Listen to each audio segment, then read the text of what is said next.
Écoutez Pitalogue, la sagesse soigne l'esprit. Les chemins de l'âme. Voulez-vous faire cet exercice avec Pitalogue?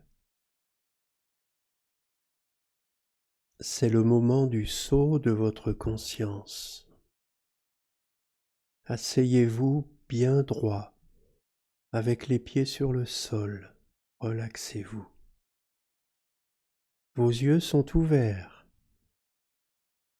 Maintenant, vous faites tourner les yeux 3 fois de gauche à droite. Lentement, sans rien brusquer. Ensuite, 3 fois dans l'autre sens.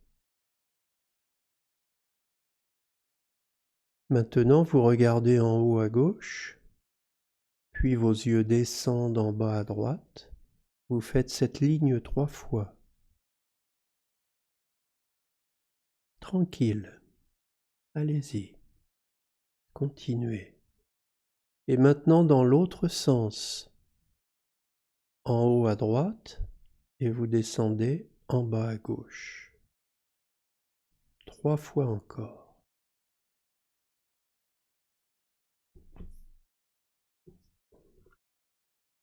Et maintenant, vous commencez à fixer votre attention sur votre respiration. Respirez bien, avec douceur. Pensez à la capacité infinie qui est en vous. Respirez encore et encore. Imaginez que chaque organe en vous respire à sa façon. Que votre cerveau respire.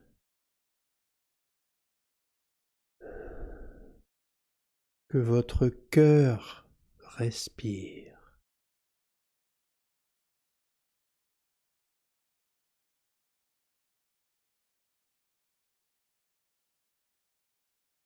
Ça y est, vous venez d'ouvrir les portes à une nouvelle compréhension de ce que vous êtes vraiment.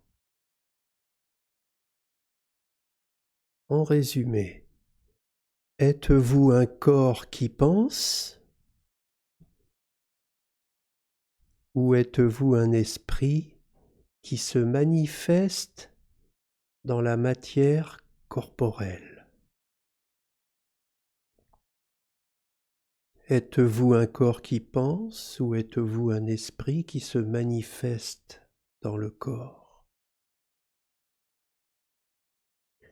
Soyons fous. S'il vous plaît, nous continuons. Pitalogue vous invite à répéter tout haut la phrase suivante. Nous ne sommes pas notre corps.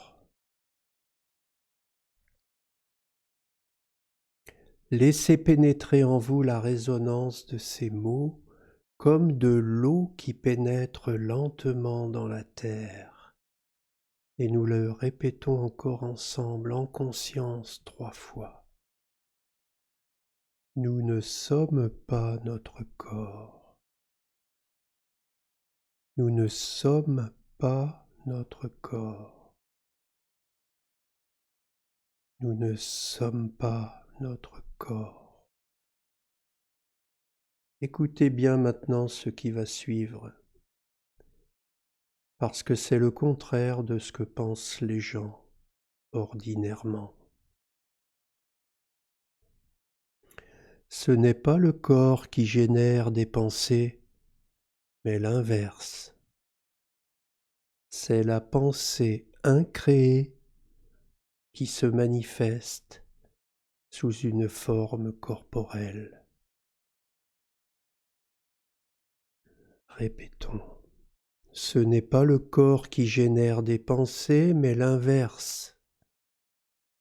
C'est la pensée incréée qui se manifeste sous une forme corporelle.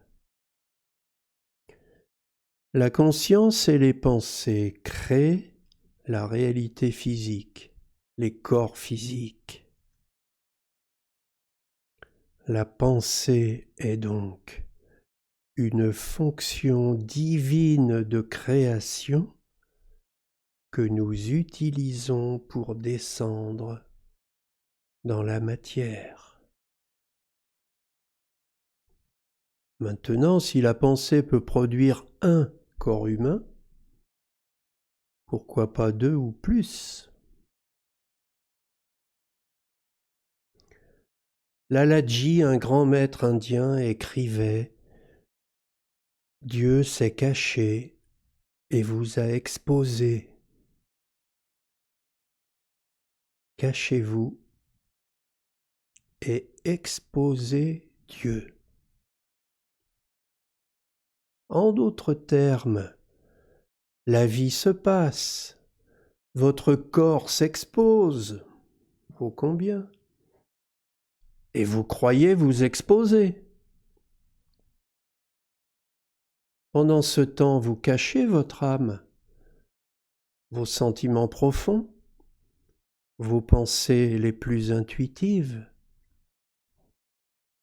Puis, la vie du corps vous expose à avoir certains problèmes.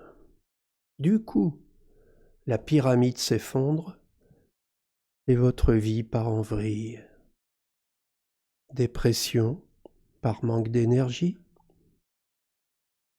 ou arythmie cardiaque par déphasage cellulaire, ou des LMA pour vous aider à regarder une autre dimension de vous-même peut-être, etc., etc. Nous restons prisonniers de ces questionnements comme une mouche dans une toile d'araignée. Nous esquivons le principal problème, le corps et l'esprit, l'eau et le feu, le visible et l'invisible. Nous ne sommes pas notre corps. Pour vous en convaincre encore, écoutez en profondeur ces phrases d'Albert Einstein. Quand quelque chose vibre, les électrons de l'univers entier résonnent avec lui. Tout est connecté. La plus grande tragédie de l'existence humaine est l'illusion de la séparation avec les autres. Notre séparation les uns des autres est une illusion d'optique. La réalité n'est qu'une illusion, bien qu'elle soit très persistante. Et cette phrase merveilleuse, nous sommes des âmes habillées de vêtements biochimiques sacrés. Et nos corps sont les instruments par lesquels nos âmes jouent leur musique. Vous voyez, Einstein, ce n'était pas que des équations. Pensez bien à tout ça, mes amis. Allons plus loin. Faire est une fonction du corps. Être est une fonction de l'âme. Chaque minute de chaque jour, le corps est toujours en train de faire quelque chose. Il n'arrête jamais. Il ne se repose pas à part la nuit. Il est constamment en train de faire quelque chose. Il le fait au nom de l'âme ou sans tenir compte de celle-ci. C'est la qualité de votre vie qui est en jeu. L'âme, elle est à jamais. Elle est ce qu'elle est, sans relation avec ce que fait le corps. ni grâce à ce qu'il fait. Si vous croyez que votre vie est centrée sur le faire, vous ne comprenez pas votre raison d'être. Votre âme ne se soucie guère de ce que vous faites pour gagner votre vie. Et quand votre vie sera finie, vous ne vous en soucierez guère non plus. Ce qui compte pour votre âme, c'est uniquement ce que vous êtes pendant que vous faites quelque chose, peu importe quoi. La quête de l'âme, c'est un état d'être, non de faire. Et cela peut être vécu aussi bien à l'extérieur, les yeux ouverts, que à l'intérieur, dans le silence. Ton corps n'est que l'outil de ton âme. Ton esprit est la force qui anime ton corps. Ce que tu as ici est un outil puissant. Il est utilisé dans la création du désir de l'âme.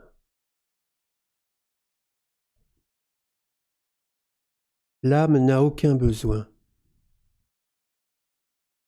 à la différence du corps et du mental.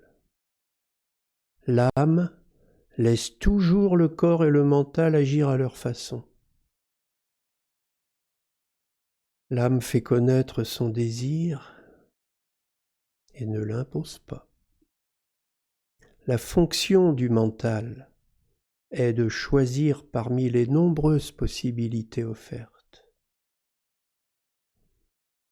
La fonction du corps est d'agir à partir de ses choix.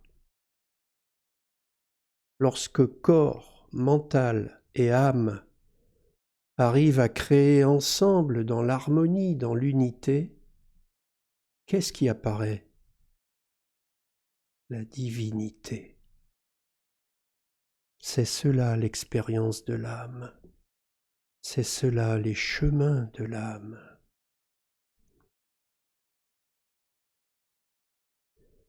La quête de l'âme, ce sont les sentiments d'amour.